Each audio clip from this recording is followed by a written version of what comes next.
Now, Russia and China say using their national currencies in bilateral deals could prove a crucial crisis remedy. The heads of the two countries have met in Moscow to discuss multi-million contracts in energy and trade. And as Alexander Koshenitska reports, the financial downturn has only boosted the cooperation between Moscow and Beijing. They used to be ideological allies, but these days China and Russia are seeking to boost a more pragmatic kind of partnership. Amidst the financial turmoil, they yet again challenge the dominance of the dollar. An issue which has become very important, crucial for us, is the use of national currencies in bilateral payments. We may even introduce alterations to existing documents. Russia and China are some of the biggest holders of the dollar outside the U.S., and they both seek to lessen their reliance on the currency. Although up till now, it's been more of a daydream. It will take years and it will take preparations, and we don't want to do it against dollar, against the United States, but together with them. All countries should work together in setting up a good system which will suit everybody. They agreed to dump the dollar someday. For now, Russia will get a more than $1 billion loan from China. To buy Chinese machinery, of course, it's very profitable for China, but also it's very profitable for Russia. I don't think that it's a big secret that we fell a bit behind with our modernization plans, and in that situation, Chinese equipment in comparison price to quality, I think is the best in the world.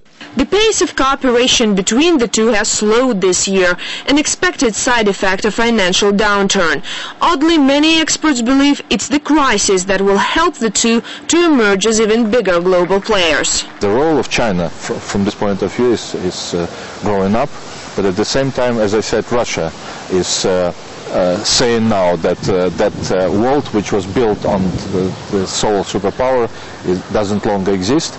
We have to change that world, and Russia has its own proposal. The sides have a real ace up their sleeve, a multi-billion-dollar deal to supply China with oil.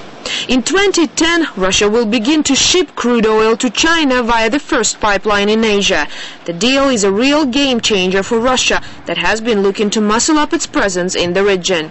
In 2008, the trade turnover between the countries hit a record high of more than $55 billion. But that is still a small fraction of what China has with either the US or Europe. So Russia has a long way to catch up. Alexander Koshenitska, RT, Moscow.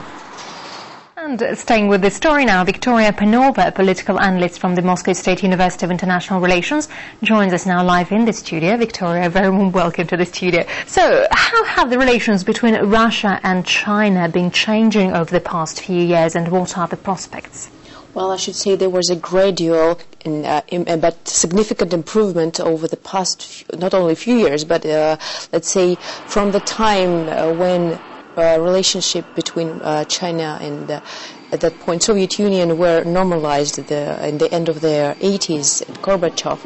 Our two countries went a long way, and we even saw in 1996 they were proclaimed their way for partnership and strategic cooperation, and since then we saw huge improvement in virtually all areas. First of all, I should say that both countries, they see the world in along the similar lines. Both countries think that multipolar world with all their actors having fair and equal opportunities, and this is the world that both countries want to see. So they don't want any dictatorship from any the country that seems to be strong at the point. So seeing international architecture in similar terms is a major thing. And from there we come at both bilateral and multilateral points. First of all, bilateral economy, political sphere, military sphere. In economy, I believe Russia is in the top 10. It takes 8th place as a trading partner of China, and China is even bigger. It's 3rd place. At least this was their numbers for 2008. There was a slight decrease in terms of mutual trade between the two countries, but it was due to their economic crisis, not because of any spoil of the relationship between the countries. In political sphere, over the 90s and the final we saw in the 2000, in the years 2000, when the borders were finally set between the two countries, so there's no more tension in this regard. And also, let's say we have a joint military exercises. The same goes on the multilateral level. Mm-hmm. We saw the Primakov's idea of China, Delhi, Beijing, Delhi, Moscow, realized, but in a wider format of BRIC countries. Okay, Victoria, but let's talk about something else now. It's a very important issue these days. North Korea, it borders both Russia and China, and Russia and China, both countries, are pretty much concerned about North Korea's nuclear tests last month. What are they doing to keep Pyongyang's ambitions at bay at the moment? So I should say that both countries, of course, as you rightly said, they are not interested and they are very much worried. That's why they all agreed on they evaluated in the same terms what had happened in North Korea.